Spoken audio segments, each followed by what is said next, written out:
हाईकोर्टे OTM मामलार शुणाणी mask भितर से 15 कोटी टंका देवे राज्य सरकार 30 दिन मध्य राशि डिपोजिट करने नहीं एडवोकेट जनरल हाईकोर्ट को करिसेंती अवगत। आसंता अक्टोबर 18 तारिख में मामलार परवर्ती शुणाणी पाई दिन धार्य।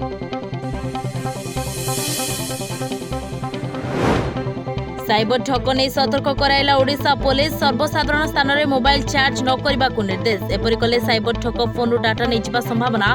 निर्दिष्ट आप इंस्टॉल करी डाटा नहीं जावा संभावना थिबारु सतर्क कराइला पुलिस।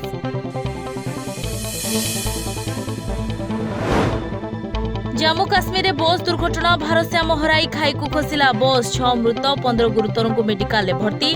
गतकाली पुंजर मंडी अंचल दुर्घटना घटी 11 जनकर जाइतिला प्राण।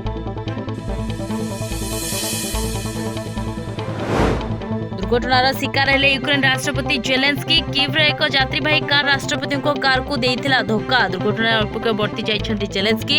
एथिरे से सामान्य आहत होइतबा कहिसन्ति मुखपात्र मर्गेई निकिफोरव।